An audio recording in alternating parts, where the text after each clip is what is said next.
Hi everyone, welcome back to my channel. Today we'll be talking about the death of Islam. What do I mean by that? What I meant is Islam died the day Muhammad died. Why? After Muhammad died, so many people changed Islam. Islam today is not the same like Islam during the time of Prophet Muhammad. So many people changed Islam, especially the Sahaba, especially the Sahaba. And out of so many Sahaba, who is the top Sahaba? One guy stand out. Who is that guy? Umar ibn al-Khattab. Almost 2 years ago, I made a video about him. I think the title was Umar supposed to be a prophet or something like that. And I think a few months ago, I made a video about how I think Umar killed Abu Bakr. But anyway, let us continue with this hadith. Al-Bukhari 402. I'm sure many of you know this hadith. Narrated Umar ibn al-Khattab. My Lord agreed with me in three things. One, I said, O Allah's Messenger, I wish we took the station of Abraham as our praying place.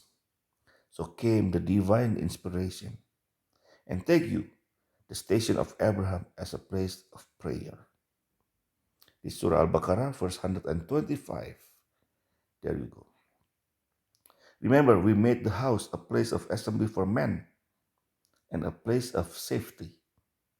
And take you, the station of Abraham as a place of prayer. There you go.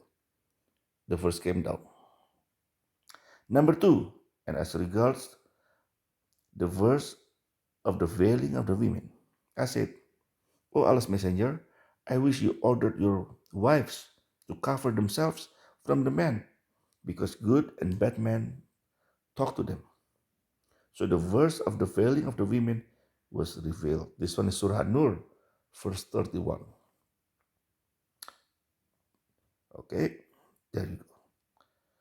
And say to the believing women that they should lower their gaze and guard their modesty, that they should not display their beauty and ornaments, except what appear thereof, that they should draw their veils over their bosoms, and not display their beauty except to their husbands, their fathers, yada yada yada.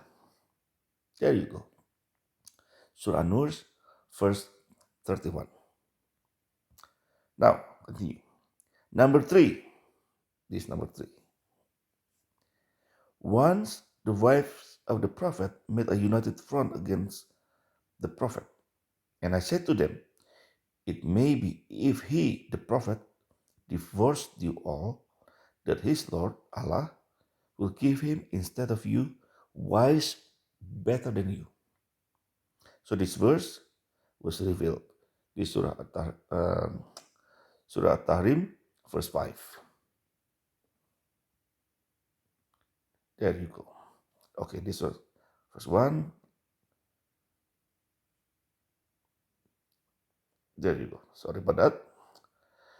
Let me read. Perhaps his Lord, if he divorced you all, would substitute for him wives better than you, submitting to Allah, believing, yada, yada, yada. Now, take a look at this. I know hadith came down after. Hadith was collected after.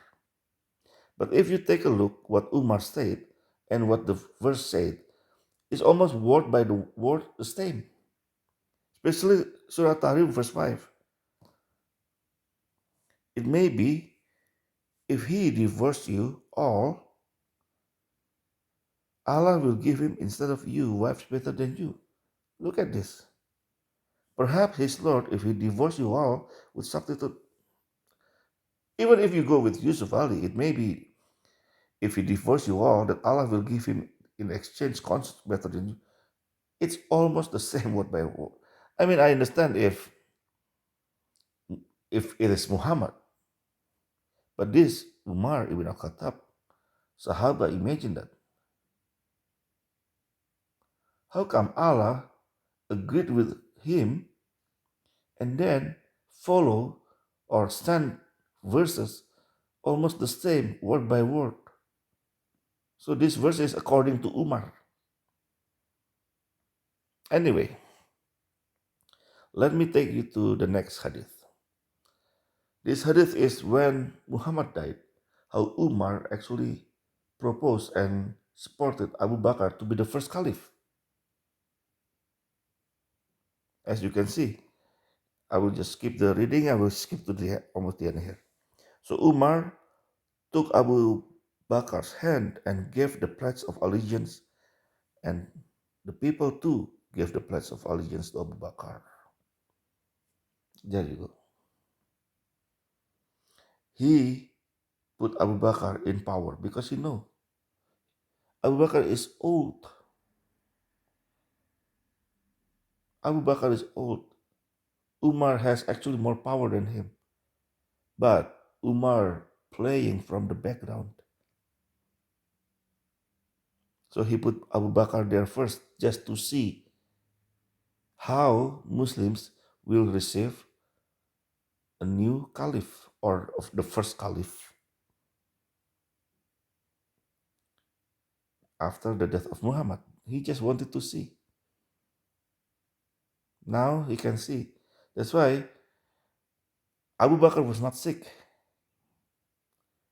And he died 2 years later. He was not sick.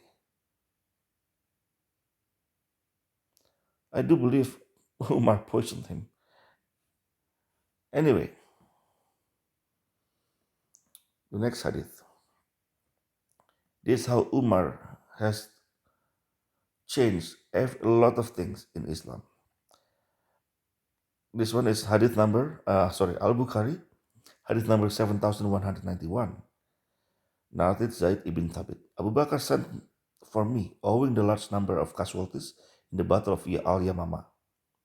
While Umar was sitting with him, Abu Bakr said, Umar has come to me and said, a great number of Qaris of Holy Quran were killed on the day of the battle of Al-Yamamah. And I'm afraid the casualties among the Qaris of the Quran may increase on other battlefields, whereby a large part of the Quran may be lost. And anyway, I'm not gonna continue the hadith, but anyway, this is the hadith where Umar came with the idea to collect the Quran. Now, so many Muslims do not understand this. They thought Quran, this Qari, people who memorize Quran called Qari. Those Qaris, the Muslims thought those Qaris, they memorize the whole Quran. No, it is not true. No one that time memorized the whole Quran, not one person. Those Qaris, they memorize pieces of Quran, bits and pieces, that's all. Like say that guy, the person A, memorized Al-Fatihah. Person B, maybe Surah Al-Ikhlas, the shorter ones. And person C memorized the first 10 verses from Surah Al-Baqarah. Person D, maybe 17 verses of Surah Al-Baqarah. But no one memorized the whole Quran that time. Now, Umar came with this idea to collect Quran, and Abu Bakr agreed with him. Because Umar was a very smart person. He's a smart person, he's a very calculated. And I think in my video about Umar ibn al-Khattab, I was talking also how Umar expand the empire of Islam huge by a lot. Probably he was the most successful caliph in expanding Islam. Now, I will take you to Jami' at-Tirmidhi. This one is hadith number 3686, narrated Uqbah bin Amir. The Messenger of Allah said, If there was to have a prophet after me, it would have been Umar ibn al-Khattab. So from this hadith, you can see how Prophet Muhammad see Umar. He believed Umar could be the next prophet. This is from Prophet Muhammad himself. This is the funniest thing, right? How because he knew Umar had influence and brain, and he has the power to do it. Now, let me take you to next one, the next hadith. This one here. This another one. How Umar changed Islam. Al Bukhari, hadith number 1597, narrated Abis bin Rabia. Umar came near the black stone and kissed it, and said, "No doubt, I know that you are a stone, and can neither benefit anyone nor harm anyone.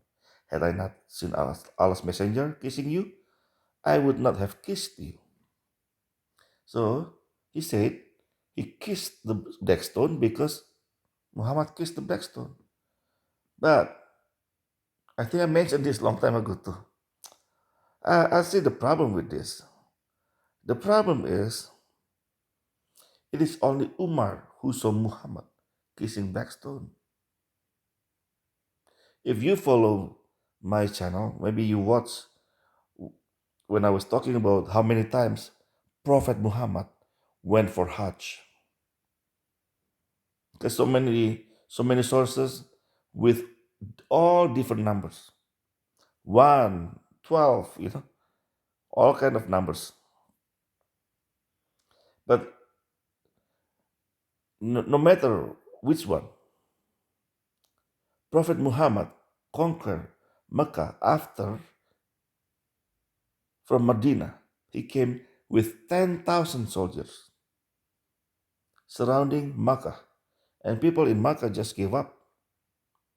And then after that, they started doing the Umrah and Hajj after they took over, after the conquest of Mecca. Now, when they go for Hajj, when they go for Umrah, there are so many of them. My problem is, how come it is only Umar who saw it?